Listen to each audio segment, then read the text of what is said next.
Hi, I'm Dr. Pratis Berry, and I want to tell you a story. When I was in undergrad, I worked many jobs. I picked fruit, I did inventory, I served wine at outdoor concerts so I could hear the concert. But I also had a regular job at the post office. Now, that is not to be confused with my regular job at the Shelter for Battered Women and Rape Victims.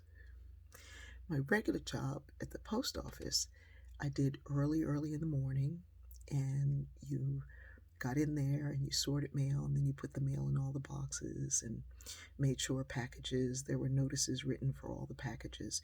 And I think the woman who ran the post office sat down and did the notices, and we just had to put them in the boxes. There were two of us that worked there, along with the woman who was in charge of the campus post office. But I think the other guy didn't show up a lot or wasn't on time because it really was early in the morning, but I've always been an early bird. Anyway, one of the benefits of working in the post office was that even if packages came on Saturday, on Saturday, the door to the post office wasn't open, the main door wasn't open. You could come in to the door to the boxes and get your mail out, but you couldn't get your packages. So one of the benefits was that if my friends got packages, I could take their packages to them.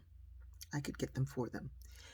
And most of the time I would take them back across campus, but usually people met me because it was a little bit of a walk through the valley and back to the dorms.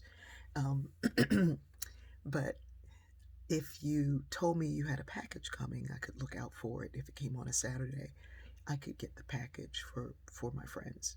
I was allowed to do that.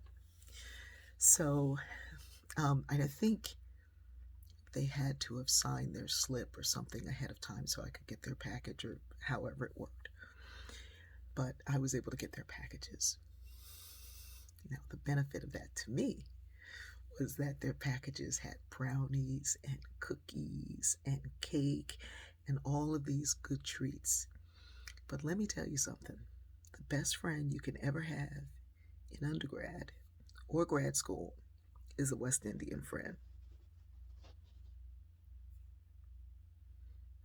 Those packages had guava berry tart and black cake and bun and cheese and johnny cake and oof, man, I getting hungry just talking about it.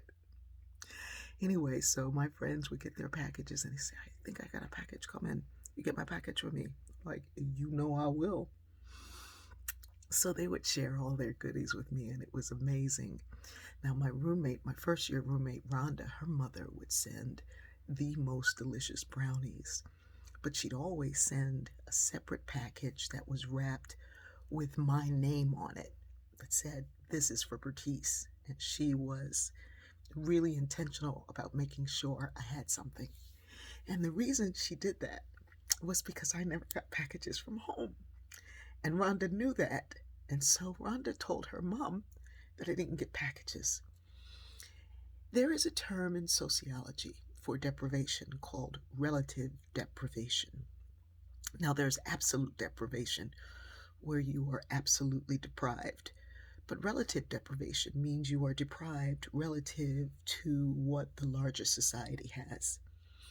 And the larger society on my campus got goodie packages, care packages from home, and I didn't get care packages.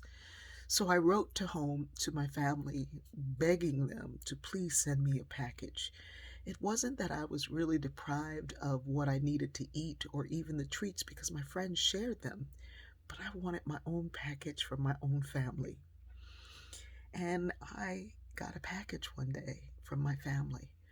My mother had sent a package of cookie mix, a package of cookie brownies, brownie mix, cans of tuna, and a few other things.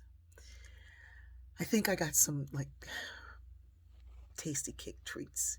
Here's the thing, I didn't have a opener. I had nowhere to make my own cookies. My mother had never bought cookie mix, so that was like shocking. And so I think Rhonda saw that because everybody was like, "Oh, Bertice has a package. What do you get? What do you get?" And you share whatever you had. And I had these things that were not shareable.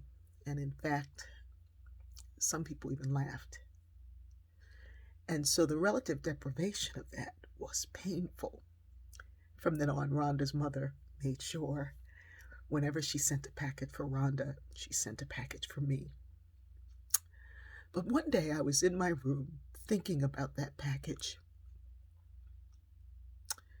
and I realized that relative deprivation goes both ways. In a society, we should have access to fresh foods and vegetables and fruits and things like that. We didn't have a grocery store within walking distance. Well, there was a market, but it was quite a ways. And my mother walked to that market to get those things. They weren't anything you could get from the corner store. She walked to the market and she carried those markets, those things, those items back home. The post office wasn't close. She walked to the post office and she used the extra money she had to mail that package to me because I had begged for this package. That day, when I thought about that, I felt shameful for thinking that I had less than my friends whose parents had transportation to get them what they needed. I had a mother who cared enough about what I felt that I needed that she made a way to get me whatever she could in the little time that she had when she wasn't working or walking to work and back. There are many things and many people in this society who are absolutely deprived. Absolutely. But too often we sit in our relative deprivation and we compare ourselves to what others have and we think we don't have enough. I want you to take the time to think about what you do have. And then think about those who don't, who absolutely don't.